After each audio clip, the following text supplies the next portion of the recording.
बिस्मिल्लाहिर्रहमानिर्रहीम। नाज़रीन, एक प्रोग्राम हमने पहले भी किया था इस हवाले से कि इस्लामाबाद में एक और क्लब बनाने की तैयारियां हो रही हैं। वो क्लब होगा समंदर पार पाकिस्तानियों के लिए।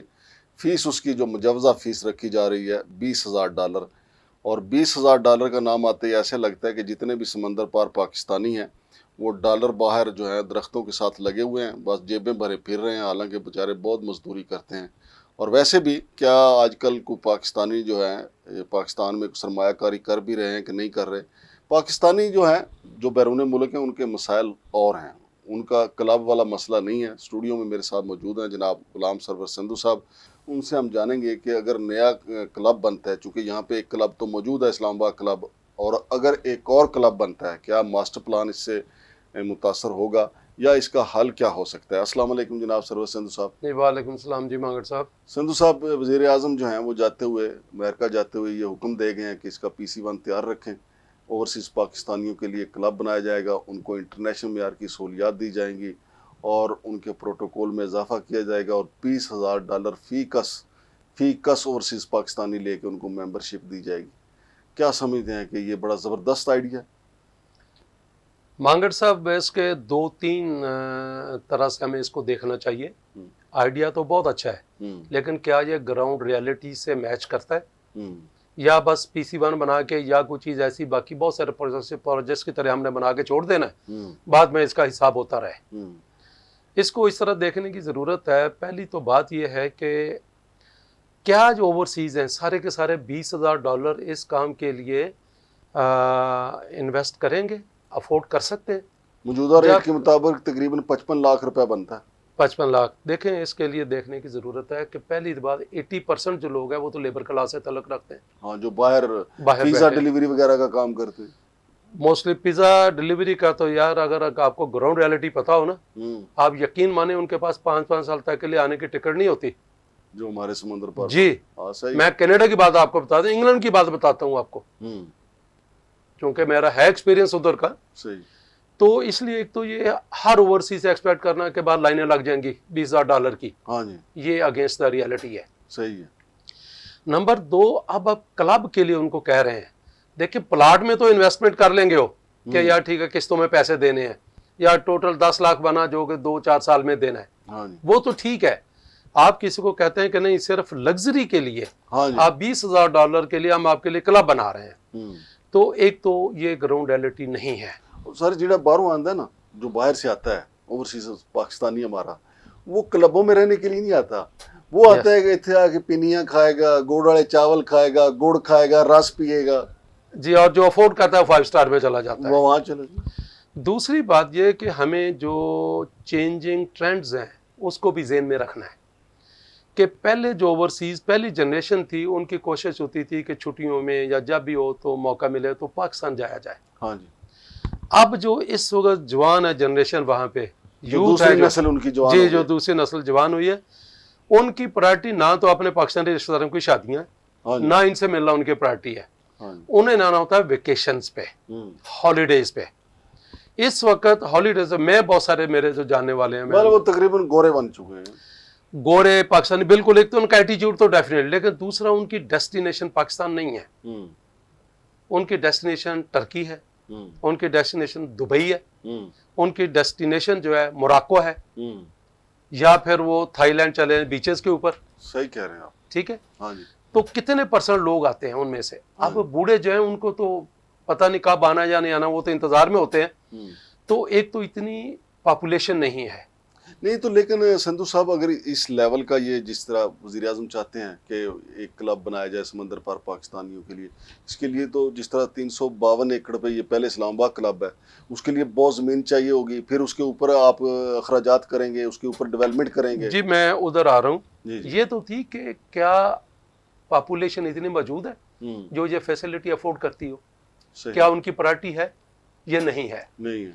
अब आ जाए कि सपोज 10% है, उनको उस बड़ी डेस्टिनेशंस हैं, लेकिन अगर 10% को आप रख भी लें अपने पास, तो मेरे भाई इसके लिए ज़रूरत क्या है कि आप पहले लैंड, जिस तरह आपने खुद कहा कि लैंड आप उसके लिए रखें। हाँ जी। फिर आप उस पर डेवलपमेंट करेंगे और कंस्ट्रक्शन करेंगे। हाँ जी। कितने सालों का प्रोजेक्ट है, बेशक आप डू इट यस्टरडे, ना tomorrow. Even then it's a matter of years. सही। दूसरी बात, आप इतनी इन्वेस्टमेंट करके फिर आपने एक्सपेरिमेंट करना है कि कितने लोग आते हैं। हाँ जी। हमेशा से जिसको कहते हैं कि पायलट प्रोजेक्ट या एक्सपेरिमेंट करने के लिए जो आपका एग्जिस्टिंग इंफ्रास्ट्रक्चर है उसको आप इस काम के लिए इस्तेमाल करें। बिल्कुल सही। मैं कहता हूं कि इस्लामाबाद क्लब में चलो बहुत रश है, अब सीडी की एक क्लब, सीडी ऑफिसर्स की बात हो रही है जो F9 पार्क में बनी है। पहले वो सीडी क्लब थी, फिर पता नहीं सीडी इतना खुशबख्त महकमा है कि इस पे कोई भी फैसिलिटी अपने एम्प्लॉइज को देनी होती है तो फौरी तौर पे कोर्ट केस भी हो जाता है और फौरी तौर पे बाकी महकमे भी एक्टिव हो जाते हैं, जबकि हर मतलब टूटे से टूटे डिपार्टमेंट ने अपनी क्लब बनाई हुई है। लेकिन चलो मैं कहता हूँ वो क्लब जो है इस वक्त स्ट्रक्चर मुकम्मल है, उसकी लोकेशन बेहतरीन है, उसके साथ आउटडोर एक्टिविटी जितनी आप शामिल करना चाहे F9 पार्क में है। 706 एकर्स के ऊपर है ये आपका पार्क। तो इसके साथ अगर आपने किसी स्टेज पे इसको एक्सपेंड करना हो, आपने आउटडोर फैसिलिटी या अलाइड फैसिलिटी एक्सटेंड करनी हो, तो इसमें बहुत गुंजाइश है। लिहाजा आपको जो लैंड एसेट आपने इन्वेस्ट करना उसकी जरूरत नहीं पड़ेगी, इधर ही कर ले। तो मेरा इसमें रिक्वेस्ट ये है, और आपको अंदाजा भी हो जाएगा, मेरी रिक्वेस्ट ये है, इसमें ये नहीं कि सीडीए मुलाजमीन को आप एक्सक्लूड कर दें, it should remain with CDA. आप उनकी एक परसेंटेज कर दें कि 50% जो इसकी क्लब की मेंबरशिप है वो ओवरसीज को देनी है और पहले साल में आपने इतनी देनी है, उसके लिए ये फीस है। आपको अंदाजा हो जाएगा कि कितने % लोग आ रहे हैं और फिर जो अफोर्ड कर सकती है पॉपुलेशन ओवरसीज की, उसमें कितने लोग इंटरेस्टेड हैं।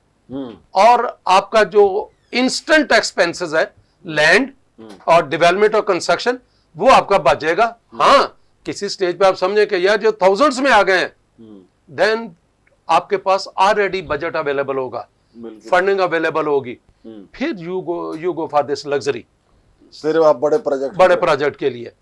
अगेन वो प्रोजेक्ट, मेरी रिक्वेस्ट है कि उस चक्कर में ना पड़ा जाए कि मास्टर प्लान की वायलेशन हो या किसी जोनल रेगुलेशन की प्रोविजन हो, वायलेशन हो। खुदारा बनाए उसको, लेकिन अगर आप अच्छा काम अच्छे तरीके से कर लेंगे तो अप्रिशिएट भी होगा और इसके नताइज भी अच्छे होंगे। अगर अच्छा काम बुरे तरीके से करेंगे तो उसके ना नताइज अच्छे होंगे और वो टोटल फेलियर होगा। संधू साहब, ये जो हफ्ते में 2 दफा सीडीए की वेबसाइट पे हमला हुआ है, आप क्या समझते हैं, आपकी माहिराना राय क्या है कि भारतीय हैकर क्या चाहते हैं सीडीए की वेबसाइट से? देखें, मुझे तो सीडीए में कोई ऐसी चीज़ नज़र नहीं आती कि जिसको इंटरनेशनल लेवल पे इतनी उनकी कोई अहमियत हो। एक तो इसको देखने की जरूरत है कि वाकई भारतीय हैकर्स थे। मुझे सीडीए जराए से मालूम हुआ। सीडीए में तो सर बहुत सारे, वो कभी गटर खोल देना को आपका मेंटेनेंस वाला, तो कई ग्रुप में लगा होता है कि यू आर आवर प्राइड। और भाई गटर खोलना मैं हमारी जिम्मेदारी है, प्राइड की क्या चीज है इसमें? या हमें आप पे फख्र है, किसी ने कूड़ा उठा दिया, गली साफ कर दी, हमें आप पे फख्र है। सही। तो इसको छोड़ दें। एक तो मैं नहीं समझता कि जो कोई इस तरह का इंटरनेशनल हैकर होगा। दूसरी ये बात है कि ये डेफिनेटली लोकल होगा। लोकल इसलिए होगा कि प्रॉपर्टी का जो बिजनेस है इस्लामाबाद में, this is the only major business. इसके लिए सीधे से मैक्सिमम होता है कि इंफॉर्मेशन लेनी है और लोगों तक एक्सेस करना है, क्योंकि अदरवाइज लोगों को एड्रेस अवेलेबल नहीं होते, तो उनको एड्रेस लेने के लिए कोई अनऑफिशियल फी भी पे करनी पड़ती है। तो उस इंफॉर्मेशन तक एक्सेस के लिए लोकल हैकिंग हो सकती है। अगर वीक में 2 दफा हुआ है तो सीडीए की मैनेजमेंट के लिए लम्हा फिक्रिया है कि जब पूरे मुल्क में पहले शोर मचता है कि फलां जो हमारी वेबसाइट हैक होगी, फलां हमारा सिस्टम हैक हो गया, तो इतना बड़ा सिस्टम है सीडीए का, बिलियंस ट्रिलियंस के इधर लोगों के इंटरेस्ट है, तो उस वक्त तक इन्होंने क्यों इंतजाम नहीं किया? अगर किया है तो बहुत अच्छा किया, नहीं किया तो इंतजाम कर ले, लेकिन इन अफवाहों पे ना जाएं कि जो इंटरनेशनल हैकर है, इंटरनेशनल हैकर का सीडीए के रिकॉर्ड से कोई इंटरेस्ट नहीं है। नहीं, लेकिन देखे ना उनके पड़ोस में हमारा साझेदारा भी तो है ना, भारतीय हैकर और इजरायली हैकर मिलके ऐसी कोई कार्रवाई खुदा न खास्ता न कर जाए। सर देखें, सीडीए की फाइलों के साथ क्या करना है, सीडीए वो जरा देखे ना, वो बेस कैंप के तौर पर मेरा ख्याल है कि कहते हैं कि उनके पास इतनी कैपेसिटी अपना वो खुद कर देंगे, सीडीए पे नहीं बैठे हुए। फिर वही बात याद आती है कि अंग्रेज ने फौज भर्ती करनी थी तो वो करते करते पिंड गए, मरासी दे कर गए उन्हें आख्या दादा अपना मुंडा दे, उन्हें कहा की करना, उन्हें जंग लड़नी, उन्हें कहा साहब बहादुर जो साढ़े ते गल आ गई तो फिर रह नहीं दियो। तो इस वास्ते उनकी कैपेसिटी जो है वो सीडीए पे आगे नहीं रह गई, लेकिन सीडीए को अपने सिस्टम को खुद जो है ना, मेरा ख्याल है इसको सेफ गार्ड करना चाहिए, इसकी सिक्योरिटी अरेंजमेंट करनी चाहिए, ताकि इसमें लोकल लेवल पे लोकल जो लोग उनके लिए ट्रिलियन के इंटरेस्ट है। सही है। तो इसलिए मैं नहीं समझता इंटरनेशनल हैकर होगा, क्योंकि सीडीए की ज़्यादा प्रॉपर्टी डीलर को अडेसी चाहिए होता है। बहुत शुक्रिया जनाब संधू साहब। तो नाजरीन, संधू साहब की बातों में वजन तो ज़रूर है, लेकिन फिर भी सीडीए को तहकीकात करनी चाहिए कि ये हैकर अगर भारतीय था तो क्यों था, और अगर लोकल था तो फिर भी उसकी गिरफ्तारी अमल में लानी चाहिए। अब तो सिस्टम बहुत आगे चला गया, तो हैकर जो है वो अगर उसने हफ्ते में 2 दफ़ा अटैक किया, वो तीसरी दफ़ा भी अटैक करेगा, वो अपनी चीज़ें तो हासिल करेगा। और दूसरा, इसके साथ साथ जो समंदर पार पाकिस्तानियों के लिए क्लब बनाया जा रहा है, तो संधू साहब की बड़ी दुरुस्त बात है कि ऑलरेडी आपके पास F9 पार्क में जगह मौजूद है, वहाँ पे पहले इसका तजर्बा कर लें, वगरना तो आपकी ज़मीन भी जाएगी, उस पर लगे हुए पैसे भी जाएंगे, और बाहर से पाकिस्तानियों के फ़िलहाल मेंबरशिप हासिल करने की मुझे तो कोई उम्मीद नहीं है। शमशाद मांगड़ को इजाज़त दीजिए। अल्लाह हाफ़िज़।